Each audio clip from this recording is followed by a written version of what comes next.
अब हम लोग इकोनॉमिक्स के एमसीक्यू को सॉल्व करने जा रहे हैं। हमने हिस्ट्री और जियोग्राफी के सारे एमसीक्यू को कवर कर लिए हैं काफी फन तरीके से। तो अब मैं ये लोग को सवाल पूछूंगा। गेम का रूल वही है कि ये लोग पहले यहाँ पे बजाएंगे, जो पहले बजाएगा उसको आंसर देने का मौका मिलेगा। तो पहला सवाल मैं आप लोगों को पूछता हूं, how is India economically. Question ये है कि इंडिया इकोनॉमिकली क्या है, डेवलप कंट्री है, लेस डेवलप कंट्री है, बैकवर्ड कंट्री है, डेवलपिंग कंट्री है। श्रुति ने पहले बजाया। आज कोई हमारे पास ऐसा आया है जो सुहानी को हराएगा। हमारे एक प्लेयर थे वो पहले ही आउट हो चुके हैं, उनको कुछ आता नहीं है, इसीलिए हमारा नया प्लेयर इंट्रोड्यूस हुआ है, वो काफी स्मार्ट लग रहा है। Developing country. तो इंडिया इकोनॉमिकली डेवलपिंग कंट्री है। दूसरा जो सवाल है, which system is called a free economy. किस सिस्टम को हम लोग फ्री इकोनॉमी बोलते हैं। क्वेश्चन समझ में आया। ऑप्शन देखो, socialist economy, mix economy, market system या नॉन ऑफ दिस। सुहानी ने पहले बजाया। Market system. Free economy, market system को फ्री इकोनॉमी बोला जाता है, ये आपका राइट आंसर है। तीसरा सवाल है, what is the living factor of production. Question समझ आया। मैं अभी आपको 4 ऑप्शन दूंगा, उसमें से बताना है कि कौन लिविंग फैक्टर ऑफ प्रोडक्शन है। लेबर, लैंड, ट्रैक्टर या कैपिटल। पहले श्रुति ने किया। लेबर। लेबर एक जीता जागता फैक्टर ऑफ प्रोडक्शन है, मतलब उसके अंदर जान है। चौथा सवाल जो काफी हार्ड हो सकता है, minimum per capita income for the country to be called developing country according to the world bank 2004। Question क्या है समझो। वर्ल्ड बैंक ने 2004 में डेवलपिंग कंट्री का पर कैपिटा इनकम कितना दिया था, ये आपका सवाल है। $480, $520, $735 और $250।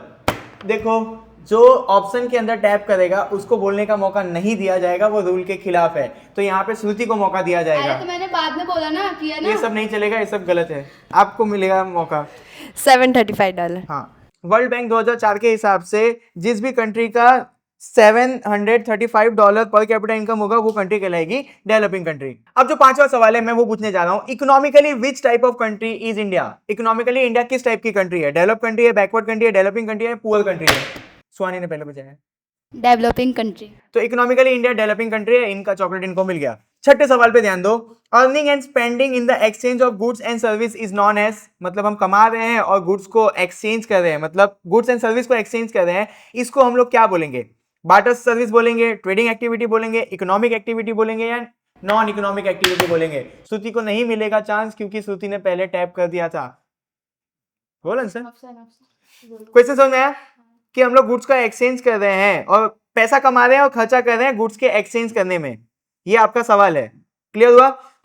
Option, barter system, trading activity, economic activity, non economic activity. Economic activity. हम पैसा कमा रहे हैं फिर उस कमाए हुए पैसे को खर्चा करते हैं सामान को खरीदने के लिए, तो ऐसी एक्टिविटी को हम लोग बोलते हैं इकोनॉमिक एक्टिविटी। एक और चॉकलेट। आज भी सुहानी ही जीत रही है, कोई भी प्लेयर आ जाए सुहानी को हराना मुश्किल है क्योंकि चॉकलेट की लालच उसे पढ़ने के लिए मजबूर करती है। अब जो अगला सवाल है इनके लिए टफ हो जाएगा, सवाल छोटा है बट इनको समझने में दिक्कत आ सकती है। Not appropriate for the market system या मार्केट इकोनॉमी। मैं अभी 4 बातें बोलूंगा, उस 4 बातों में से एक बात जो होगी वो फिट नहीं होगी मार्केट इकोनॉमी के लिए। पहली बात है the planning commission make decision. दूसरी बात है earning profit is the main aim. तीसरी बात है no interference from the government. चौथी बात है factor of production are private. Suhani ने पहले बोला ए। The planning commission make decision. Market system के अंदर प्लानिंग कमीशन का कोई भी लेना देना नहीं होता है, प्लानिंग कमीशन का लेना देना होता है मिक्स सिस्टम में। तो ये स्टेटमेंट इन चारों में से गलत है। अब जो अगला सवाल है काफी आसान है, देखते हैं टैप कौन करता है पहले। Dividing national income by population. National income को टोटल पॉपुलेशन से डिवाइड करेंगे तो क्या मिलेगा। ऑप्शन सुनना, एनुअल इनकम, पर कैपिटा इनकम, डेली इनकम या ग्रॉस इनकम। तीनों ने साथ में किया है तो मैं आंसर बोल देता हूं और इनको चॉकलेट नहीं दूंगा।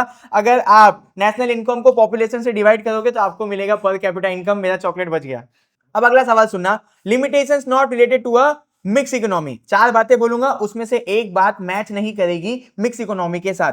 Instability, lack of coordination, high growth rate, inconsistent economic policy. ये तीनों को वापस से नहीं मिलेगा मौका क्योंकि जब मैं बोल रहा था तभी इन्होंने टाइप कर दिया, तो ये रूल के खिलाफ है। वापस से मेरा चॉकलेट बच गया।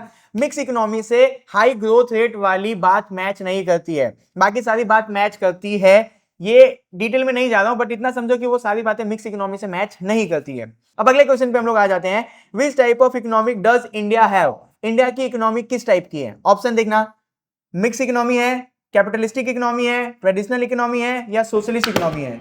मिक्स इकोनॉमिक है। इंडिया की जो इकोनॉमी है वो मिक्स इकोनॉमी है। एक और चॉकलेट। तो यहाँ पे काफी रूल तोड़े जा रहे हैं, तो उनको नुकसान भी भरना पड़ सकता है। लास्ट सवाल है इस चैप्टर से, sector of the economic included in animal husbandry. मैं जो भी अब आपको ऑप्शन दूंगा उनमें से कौन सा जो सेक्टर है जो एनिमल हस्बेंड्री के अंदर आता है, या एनिमल हस्बेंड्री उनके अंदर आता है, secondary sector, primary sector, service sector, या ऑल ऑफ द गिवन। सुहानी ने पहले किया। Primary sector. एनिमल हस्बेंड्री जैसी चीजें प्राइमरी सेक्टर में आता है।